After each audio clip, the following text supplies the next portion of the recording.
Wilmore.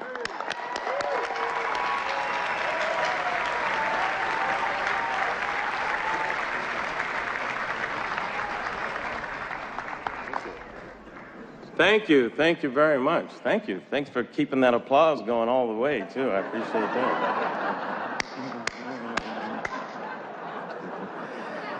that. Oh, welcome to Negro Night here at Washington. Or as Fox News will report, 2 thugs disrupt elegant dinner in D.C. That's how they do it. Sure. Nice to be here, though, at the White House Correspondents' Dinner, or as you know they're going to call it next year, Donald Trump presents a luxurious evening paid for by Mexico. I'm very scared of that.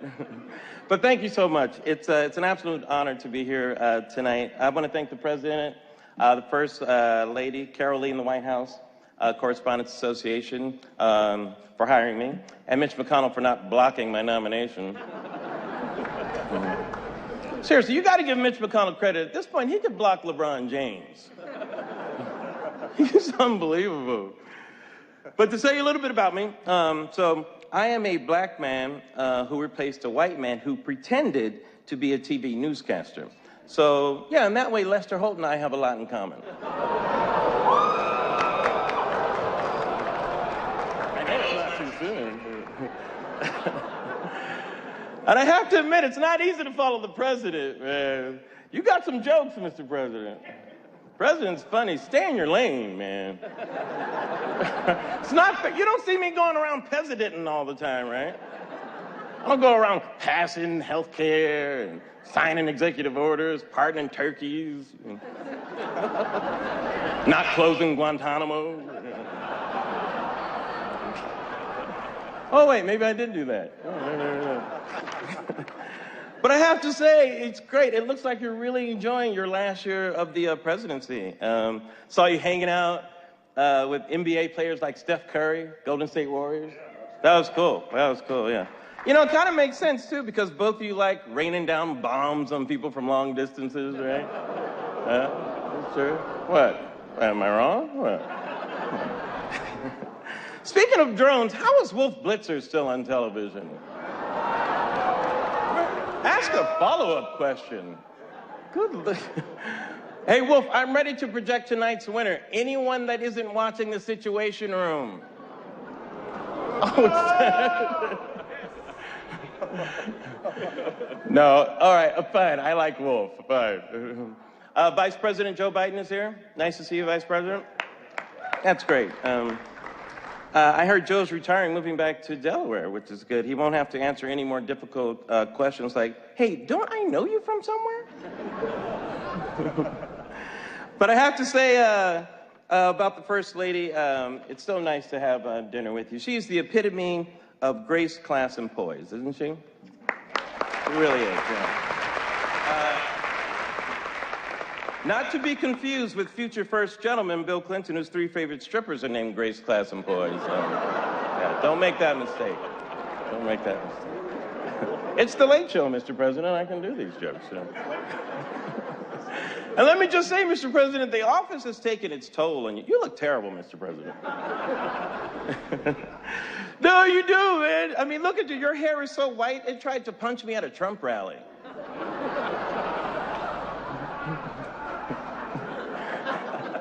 President's hair is so white, he keeps saying all lives matter. All right, fine. Fine, I get it. I get it. No, man, you came in here looking like Denzel, right? Now you're going out looking like Grady from Sanford and Son. I know it's a dated reference, but you're dated, Mr. President. All I'm saying is that in less than 8 years, Mr. President, you busted 2 time-honored stereotypes. Black does crack. And apparently, once you go black, it looks like we are going back. Yeah. Thanks, Ben Carson.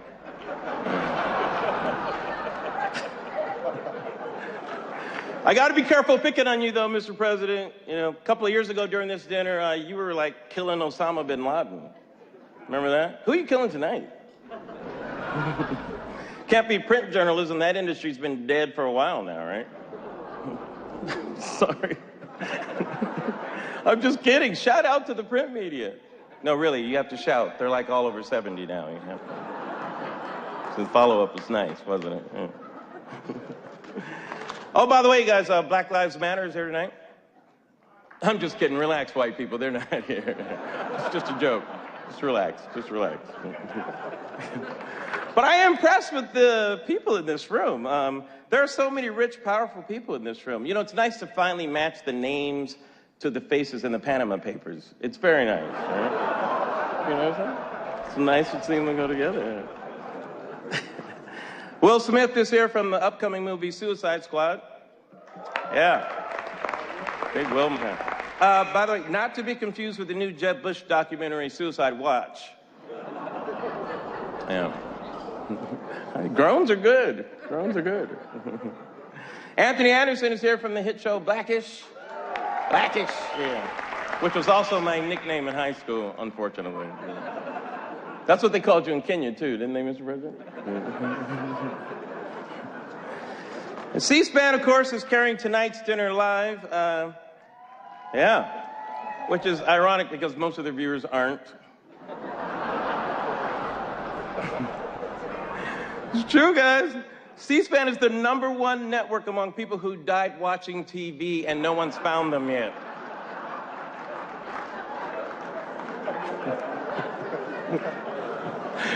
No, but it is good to be on C-SPAN.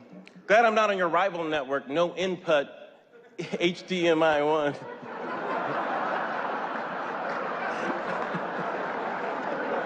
That was for me. That was for me. CNN is here tonight. You mentioned CNN. Yep. I've been watching CNN a long time. Yep.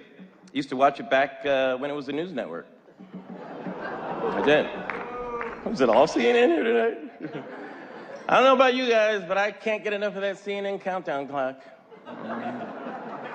Now we can see exactly when they hit 0 in the ratings. Yeah. And not to throw any shade, but Fox News is the highest rated cable news channel among viewers who have no idea what shade means. Fox News actually tried to convince America that Beyonce was anti-cop after her Black Panther-inspired performance at the Super Bowl. Anti-cop, come on. At the most, she's anti-pants. Right? I think Fox News secretly likes Beyonce, though. They just renamed the Kelly file Becky with the good hair. Lemonade, Mr. Vice President? Yeah. Lemonade? Yeah. No? Yeah. Oh, okay. MSNBC here tonight? Yeah. Which actually now stands for missing a significant number of black correspondents. Am I wrong? Have you guys seen they fired Melissa Harris Perry? They canceled Joy Reid. They booted Touré. I heard they put Chris Hayes on probation because they thought he was related to Isaac Hayes. That's wrong. MSNBC got rid of so many black people. I thought Boko Haram was running that network. What was going on? You know, I should say some of America's finest black journalists are here tonight. Don Lemon's here, too.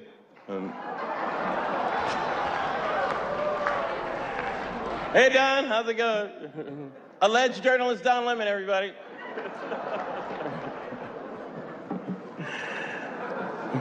Al Sharpton, I think, was here tonight. You know, I'm surprised Al's a Hillary supporter. You don't put a relaxer in your hair for 40 years and not feel the burn. That just doesn't happen. It's impossible, is what I'm saying, right? By the way, if you're sitting next to Al Sharpton, feel free to feel the perm. It's okay. We've cleared it. It's all right. Lots of big news this year. The Treasury promised to put Harriet Tubman's face on the $10 bill, but now we have to wait until 2030 for the $20 bill. Yeah. Man, women haven't been this deceived by a bill since Cosby. Oh, like I did it. Yeah. Ben Carson was also against Harriet Tubman replacing Andrew Jackson on the $20 bill. He praised Jackson, saying he was a tremendous president. From the grave, Andrew Jackson replied, "What did that jigaboo say?" I didn't know. That's what he said. That's what he said. I'm just the reporter, you guys. I'm just the reporter. I'm the reporter, Mr. President. Yeah. Did Larry Wilmore say jigaboo in Obama's last? I did. I honestly did. But 2016 has been a beast, though, man. We lost David Bowie, Merle Haggard, Prince, or as Hillary Clinton calls it, my favorite singer, my favorite singer, my favorite singer. Okay. Biggest thing this year, though, has been the presidential election. Lincoln Chafee ran an admirable campaign. Now he's back to doing what he does best, manning the pottery booth at the craft fair. Chris Christie was supposed to be here tonight. I don't know if he made it. He RSVP'd for 3, him, his wife, and Donald Trump's dry cleaning. I shouldn't make fun of Chris. Lost a lot of weight recently, didn't he? He said, this is what he said. He said he just eliminated everything from his routine that wasn't necessary, like his self-pride and dignity. You guys are tough, man. Senator Bernie Sanders is here tonight. Senator. Which I'm surprised you never come to these things. He usually goes to the White House Correspondents' early bird dinner. Yeah, it's nice of you to come to this one this time, Senator. I appreciate it. Senator recently had a hernia operation. His doctors say it's his own fault for trying to lift the hopes of the disenfranchised. You got to stretch before you do that, Senator. I am confused with Bernie's stance on guns, though I have to. He seems anti-gun. He seems to be anti-gun everywhere except Vermont. Bernie doesn't care who gets a gun in Vermont. There are no black people in Vermont.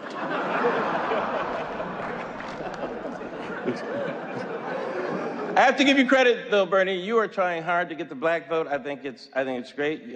Bernie's been hanging around with rapper Killer Mike, or as Hillary Clinton calls him, Super Predator Mike. You know? Sure. Bernie Sanders gets knocked for his age, which is kind of unfair. It is, isn't it? Although I will say that Bernie's so old, his first campaign slogan was fire. Remember that? Remember that? That's cool. Free stuff, right? Yeah. I'm not making it. Bernie's so old, when God said, let there be light, Bernie said, conserve energy, let's sit in the dark. It's okay.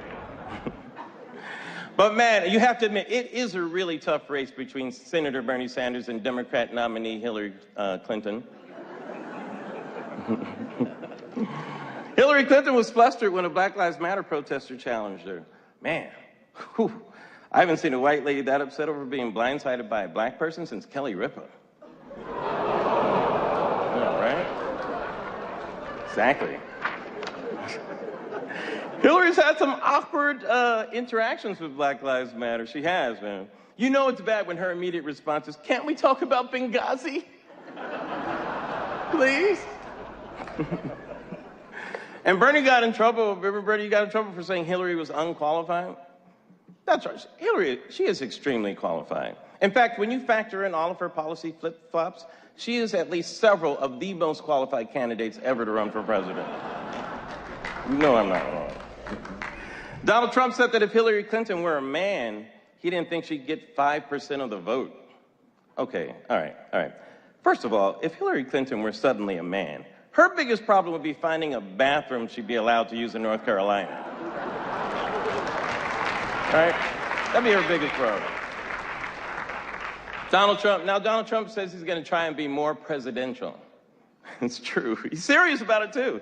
So he says that now, when he boasts about his genitalia during a debate, he's only going to refer to it as his President Johnson. That's it. LBJ? Oh, very good. Thank you. And I can't understand why everybody treats Donald Trump with kid gloves. And then I realized they're the only gloves that'll fit his stupid little baby hands.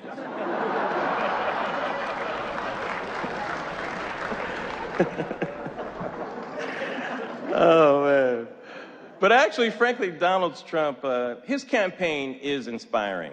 Mass violence. And whenever I turn on the TV, I see Trump's family campaigning for him, you know, gushing all over him, or as it's also known as Morning Joe. Have you seen Morning Joe? Oh, come on, guys, seriously. No, you know it's true. Guys, Morning Joe has their head so far up Trump's ass, they bumped into Chris Christie. You know that's true. You know I'm not lying. You know that's true. But Donald Trump, you know what it is with Donald Trump? Donald Trump looks like the rich dad in every episode of Law and Order where the frat kid accidentally strangles a hooker, right? Doesn't he? Yeah. Or as they say here at the Washington Hilton, Tuesdays. Tuesdays worth. But guys, I am not surprised Donald Trump is happening to America because I watch movies. I do. And every time there's a black president, something always comes to destroy the earth. Always. It's true. Ted Cruz has vowed to stay in the race. Man, everybody hates Ted Cruz. Even O.J. Simpson said, that guy's just hard to like.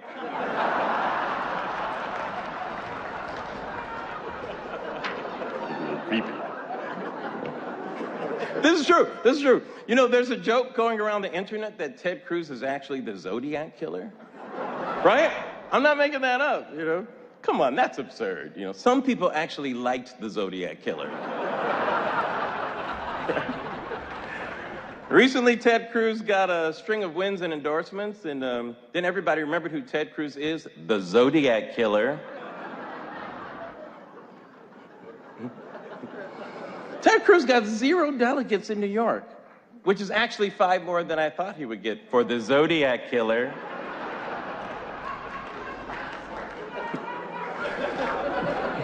John Boehner came out of retirement and described Ted Cruz as Lucifer in the flesh.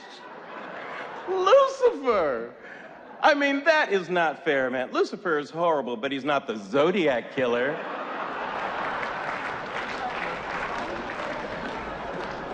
Recently, Heidi Cruz revealed that after they got married, Ted bought them like 100 cans of soup.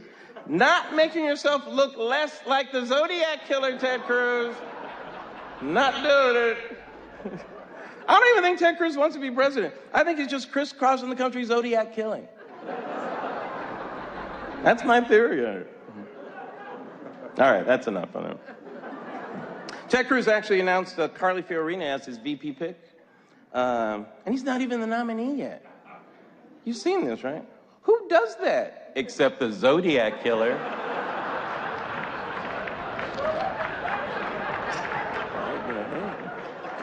No, but see here, think how strange it is, you guys. Think how strange it is. Ted Cruz picked a vice president? That doesn't make sense.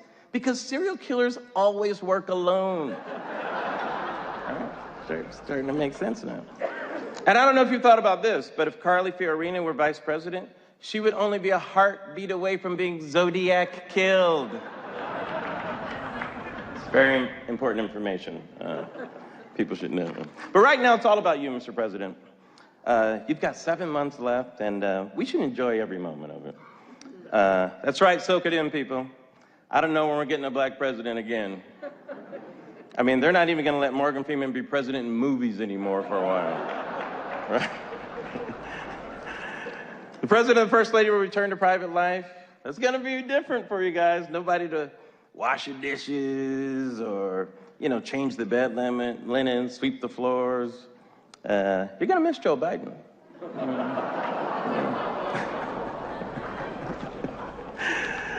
Oh, man. Oh, I just got a note from the president saying that if you want another drink, you should order it now because the bar will be closing down. Of course, he said the same thing about Guantanamo, so you have at least another 8 years. So, yeah. He made that joke. But just think, Mr. President, in less than a year, you'll be playing golf every day, you know, so things won't be that different. It'll be great. And this is your last year in office, right? So now your legacy begins. So I want to talk about what you're leaving behind. And I don't mean the black Jesus in the Lincoln bedroom.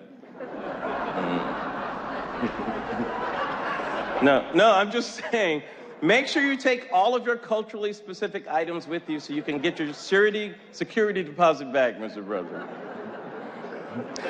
Quick impression of the next president moving in. What's cocoa butter? What is? I've never heard of such a thing. Cocoa butter. But I have to say, when it's all said and done, Mr. President, after 8 years in the White House, we are really going to miss Michelle. We really are.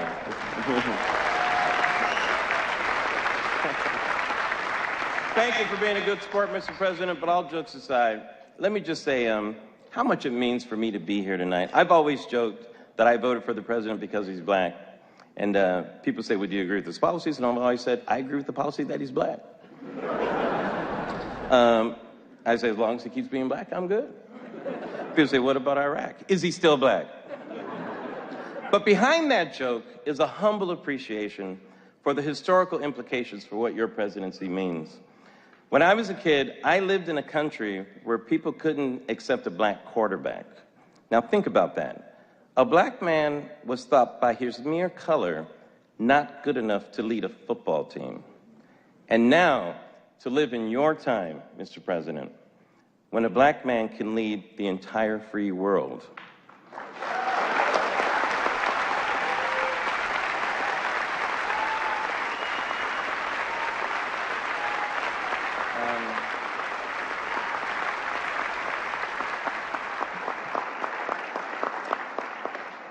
Words alone do me no justice. So, Mr. President, if I'm going to keep it 100, yo, Barry, you did it, my nigga. Did it. Thank you very much. Good night.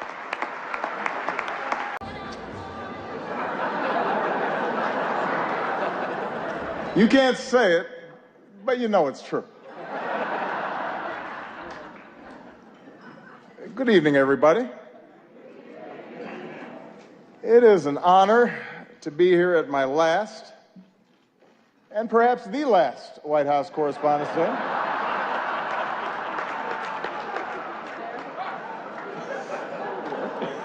You all look great.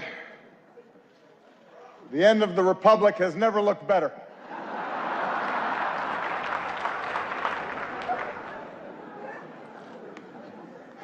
I do apologize. I know I was a little late tonight. I was running on CPT.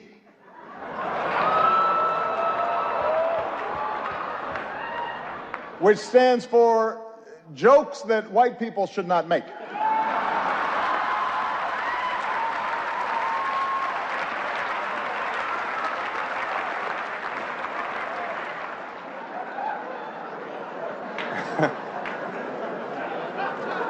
It's a tip for you, Jeff. Anyway, here we are. My 8th and final appearance at this unique event. And I am excited. If this material works well, I'm going to use it at Goldman Sachs next year.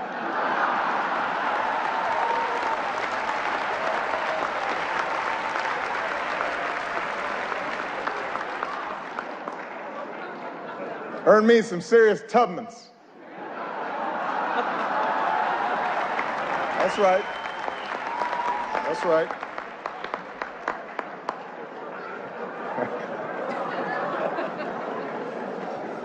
My brilliant and beautiful wife, Michelle, is here tonight.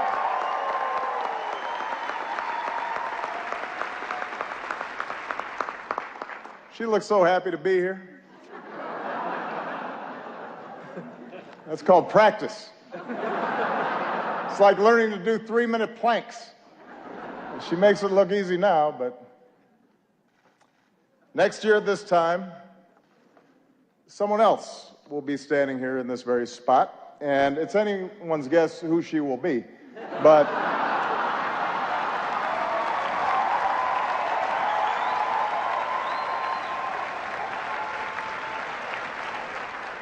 But standing here, I can't help but be reflective, a little sentimental. 8 years ago, I said it was time to change the tone of our politics. In hindsight, I clearly should have been more specific.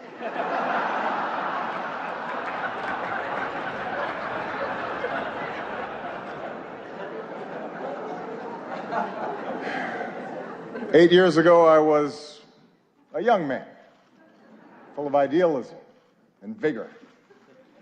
And look at me now. I am gray, grizzled, just counting down the days till my death panel.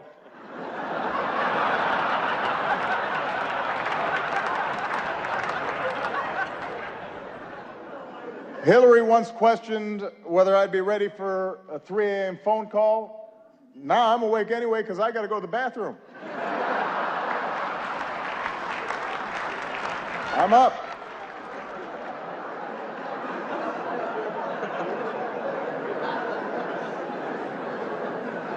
In fact, somebody recently said to me, Mr. President, you are so yesterday. Justin Trudeau has completely replaced you. He's so handsome. He's so charming. He's the future. And I said, Justin, just give it a rest.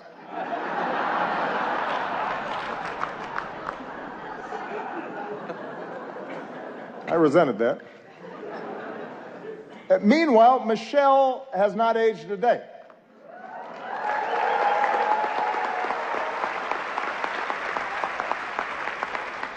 The only way you can date her in photos is by looking at me. Take a look. Here we are in 2008. Here we are a few years later. And this one is from 2 weeks ago.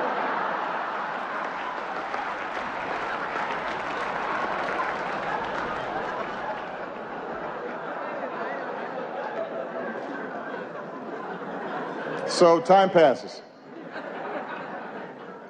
In just 6 short months, I will be officially a lame duck. Which means Congress now will flat out reject my authority. And Republican leaders won't take my phone calls. And this is going to take some getting used to. It's really going to, it's a curveball. I don't know what to do with it.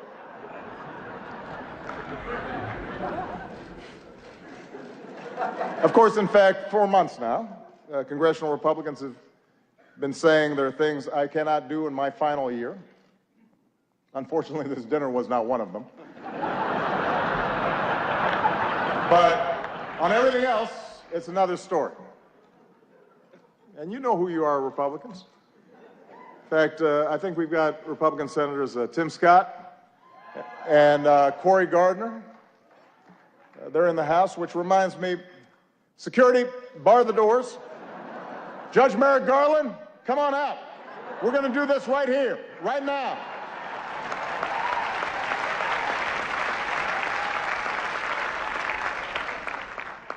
It's like the Red Wedding.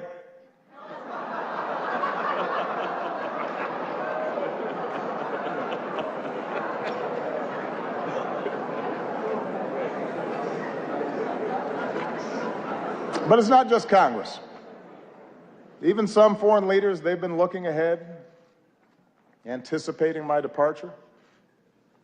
Last week, Prince George showed up to our meeting in his bathrobe. That was a slap in the face.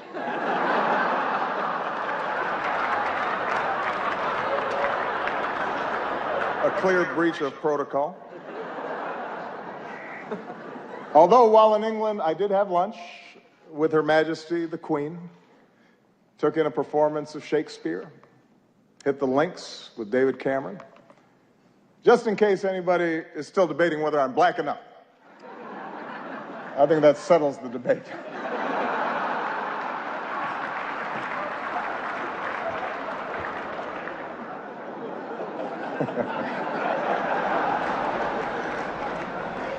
I won't lie.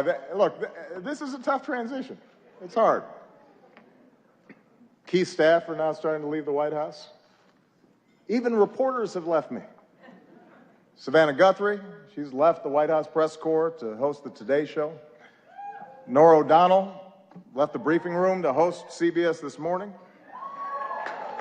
Jake Tapper left journalism to join CNN.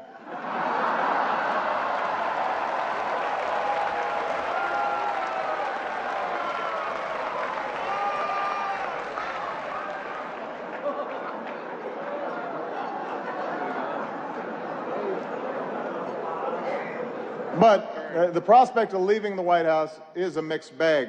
You might have heard that someone jumped the White House fence last week, but I have to give Secret Service credit. They found Michelle, brought her back. She's safe. She's safe back at home now.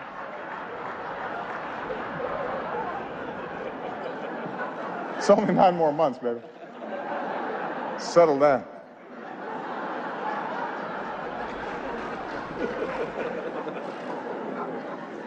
And yet somehow, despite all this, despite the churn, in my final year, my approval ratings keep going up.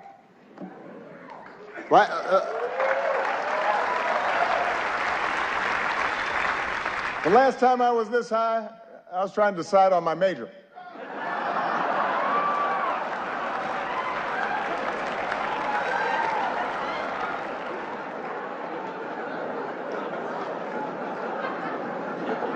And here's the thing, I haven't really done anything differently. So it's odd. Even my aides can't explain the rising poll numbers. What has changed? Nobody can figure it out.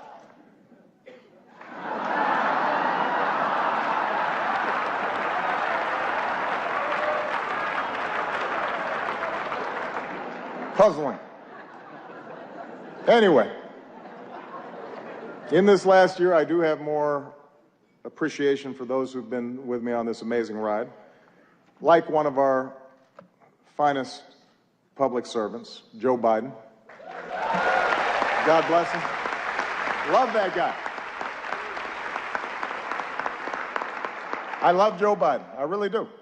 And I want to thank him for his friendship, for his counsel, for always giving it to me straight, for not shooting anybody in the face.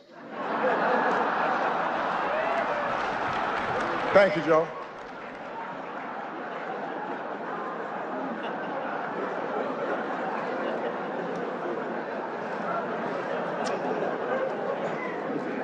Also, I would be remiss. Let's give it up for our host, Larry Wilmore.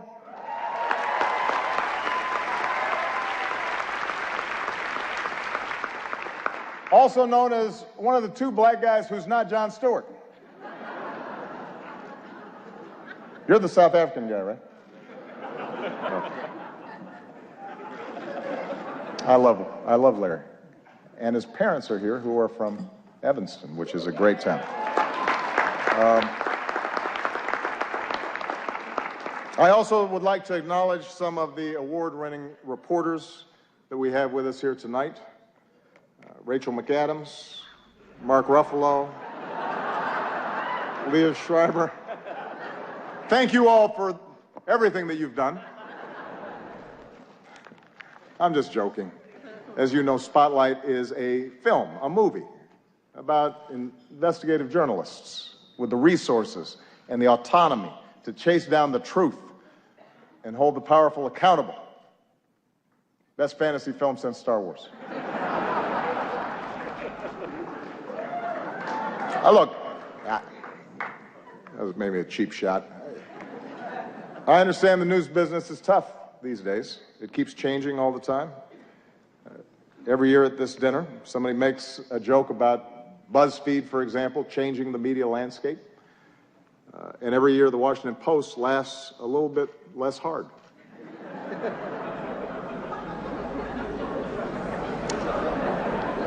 It's kind of a silence there, especially at the Washington Post table.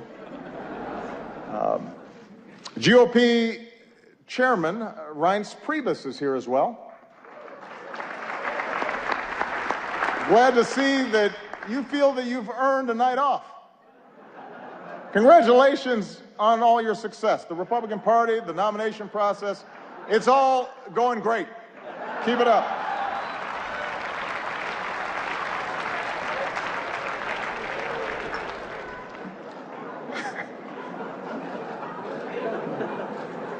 Kendall Jenner is also here, and we had a chance to meet her backstage. She seems like a very nice young woman. I'm not exactly sure what she does, but I am told that my Twitter mentions are about to go through the roof.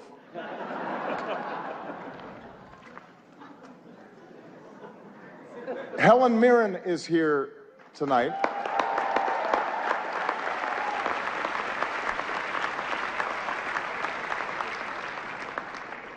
I don't even have a joke here. I just think Helen Mirren is awesome.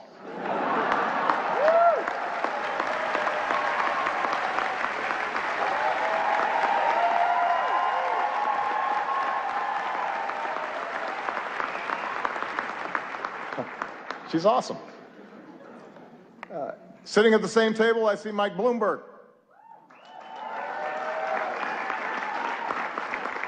Mike, a combative, controversial New York billionaire, is leading the GOP primary, and it is not you. That has to sting a little bit.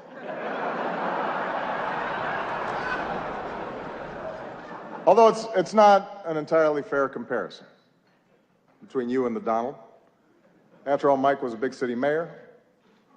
He knows policy in depth, and he's actually worth the amount of money that he says he is.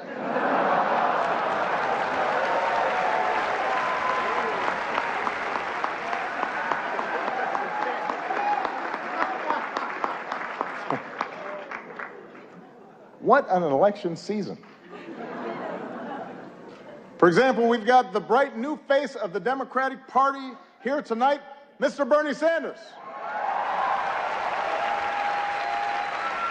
There he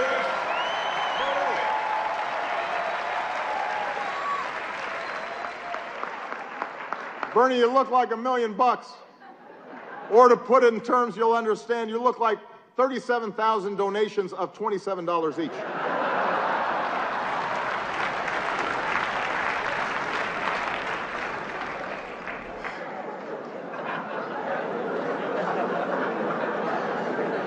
A lot of folks have been surprised by the Bernie phenomenon, especially his appeal to young people, but not me. I get it. Just recently, a young person came up to me and said she was sick of politicians standing in the way of her dreams. As if we were actually going to let Malia go to Burning Man this year. Was not going to happen. Bernie might have let her go. Not us.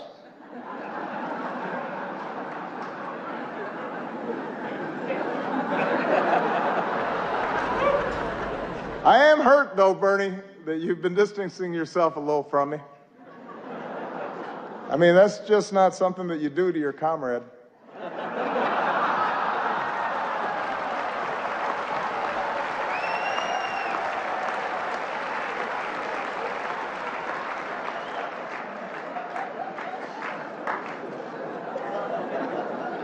Bernie's slogan has helped his campaign catch fire among young people. Feel the burn. Feel the burn. It's a good slogan. Hillary's slogan has not had the same effect. Let's see this.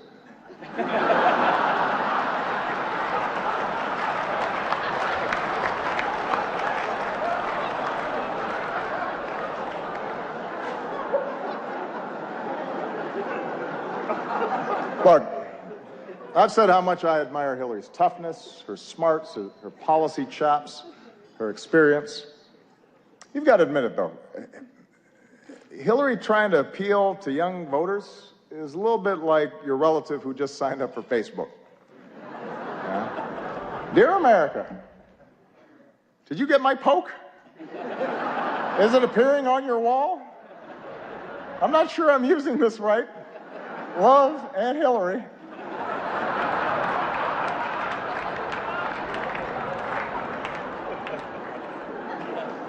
It's not entirely persuasive.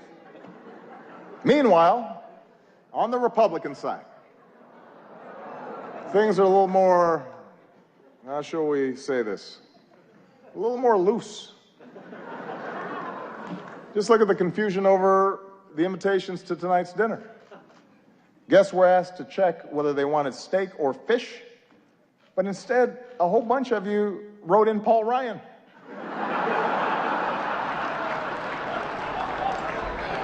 That's not an option, people. Steak or fish.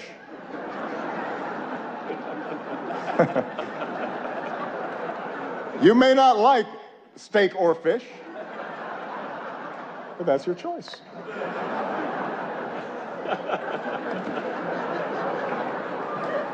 Meanwhile, some candidates aren't polling high enough to qualify for their own joke tonight.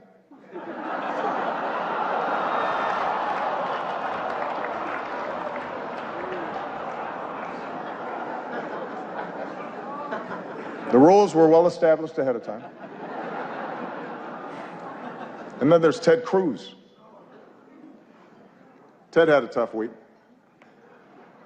He went to Indiana, Hoosier country, stood on a basketball court, and called the hoop a basketball ring.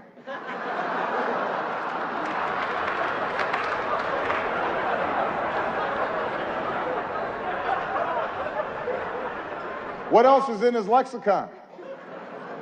Baseball sticks, football hats. But sure, I'm the foreign one.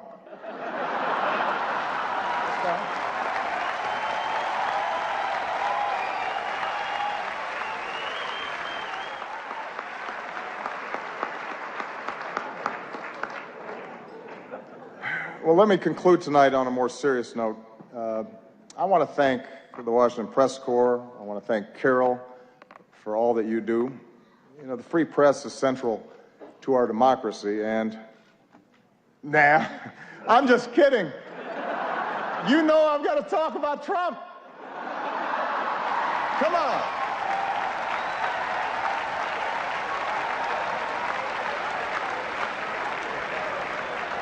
We weren't just going to stop there.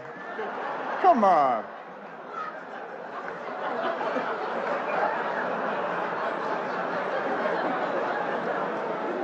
Although I am a little hurt that he's not here tonight. We had so much fun the last time. And it is surprising. You got a room full of reporters, celebrities, cameras, and he says no. Is this dinner too tacky for the Donald? What could he possibly be doing instead? Is he at home eating a Trump steak? Tweeting out insults to Angela Merkel? What's he doing?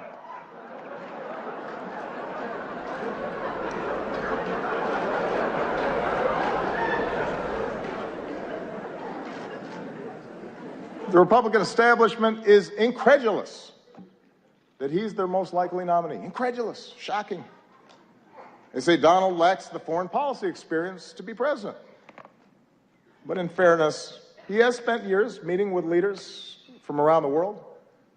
Miss Sweden, Miss Argentina, Miss Azerbaijan.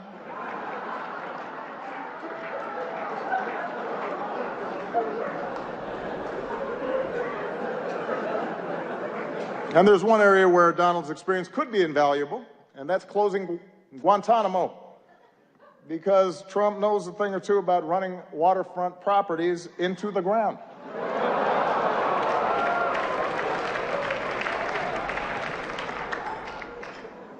All right, that's probably enough. I mean, I've got more material. No. I don't want to spend too much time on the Donalds. Following your lead, I want to show some restraint. Because I think we can all agree that from the start, he's gotten the appropriate amount of coverage, befitting the seriousness of his candidacy.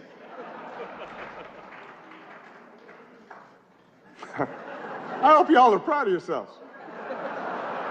The guy wanted to give his hotel business a boost, and now we're praying that Cleveland makes it through July.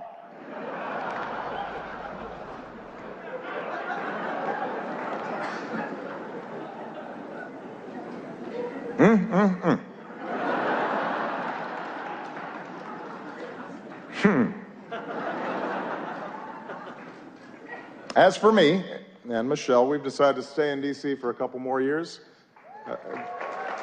Thank you. This way, our youngest daughter can finish up high school. Michelle can stay closer to her plot of carrots. She's already making plans to see them every day. Take a look.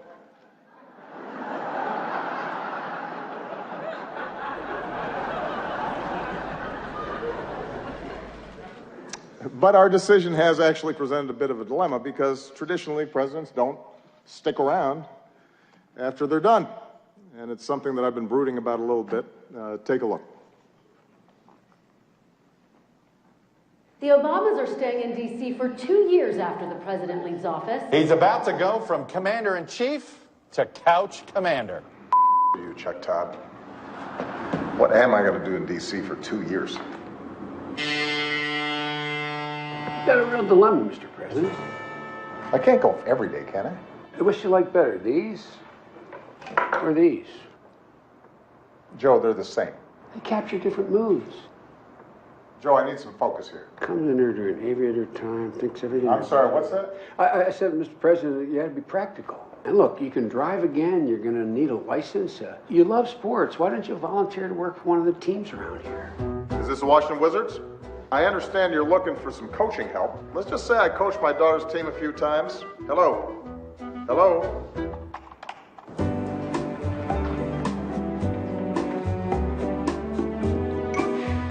44. Finally. So I'm going to be in D.C. for a while, and I thought I'd take up driving again. What's the name? Barack Hussein Obama. Yikes. Well, since you don't have a driver's license, you're going to need a birth certificate. Really? Really. It's real.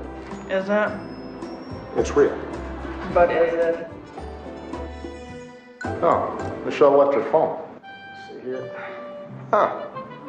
She's got Snapchat. Obamacare is great, and it's really working. Sign up now. Breaking news. Michelle Obama in hot water after posting this video earlier today. Obamacare is great, and it's really working. Sign up now.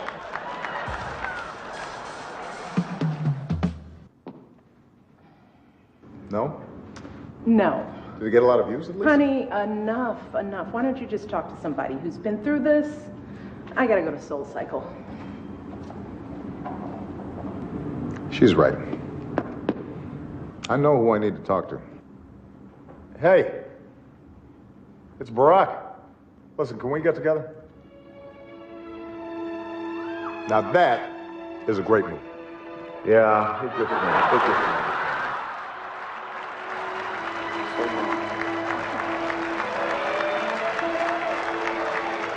So, you got any advice for me? So now you want my advice? First, stop sending me all these LinkedIn requests. And second, here's the beauty of this whole thing. You've got all the time in the world to figure this out. You can just be you for a while. If you know how to do that again. So I can just be me. And I can wear my mom jeans in peace. I hate these tight jeans. Good. Yesterday, I had a beer at 11:30 in the morning. And you know, McDonald's now serves breakfast all day long. You know, Michelle's going to be at spin class, so she'll never know. Right. Let it go. You know, it won't be long. You'll be able to walk right out of the Oval Office singing zippity-doo-dah, zippity-yay. And you got plenty of time to work on your tan. And you know what? I finally got the grand bargain on a sweet Chevy Tahoe. Look here. Look here. Yeah. You want one? Breaking news, former President Barack Obama on his 347th round of golf for the year, and it's totally great. And Gloria, not a problem for anybody. I can't think of a reason to care, Wolf, and believe me, I've tried. There you go.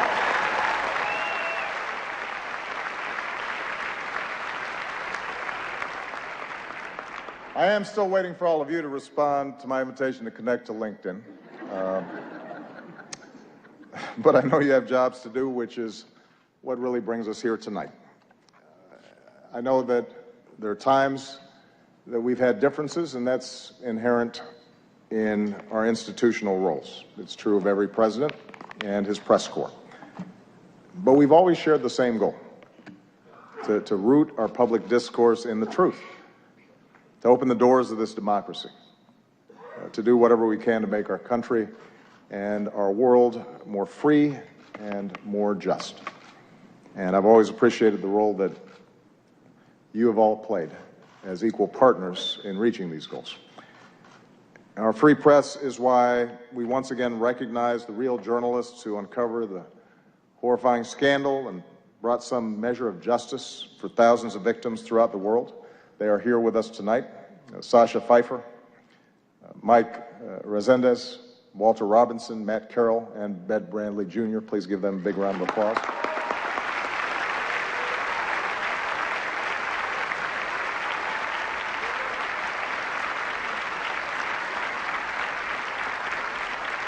Our free press is why, once again, we honor Jason Rezaian. As Carol noted, last time this year we spoke of Jason's courage as he endured the isolation of an Iranian prison. This year we see that courage in the flesh, and it's a living testament to the very idea of a free press, and a reminder of the rising level of danger and political intimidation and physical threats faced by reporters overseas. And I can make this commitment that as long as I hold this office, my administration will continue to fight for the release of American journalists held against their will, and we will not stop until they see the same freedom as Jason had.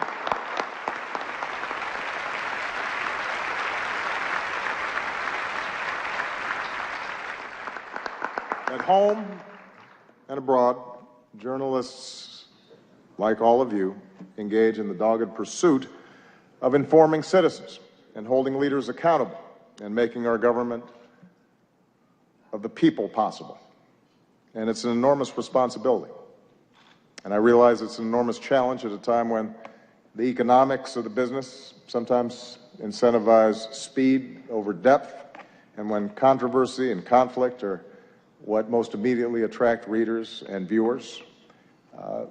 The good news is there's so many of you that are pushing against those trends. And as a citizen of this great democracy, I am grateful for that.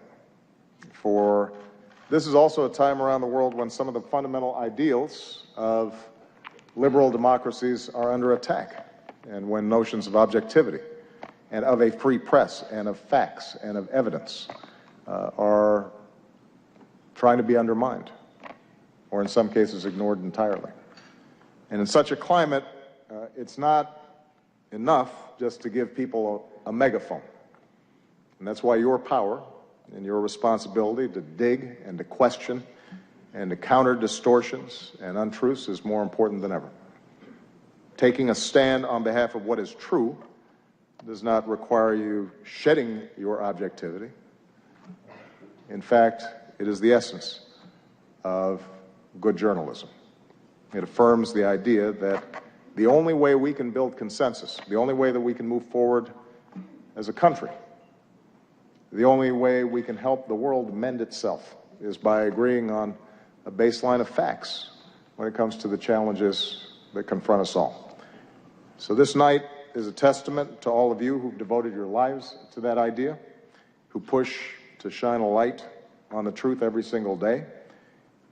So I want to close my final White House Correspondents' Dinner by just saying thank you. I'm very proud of what you've done. It has been an honor and a privilege to work side by side with you to strengthen our democracy. And with that, I just have two more words to say. Obama out.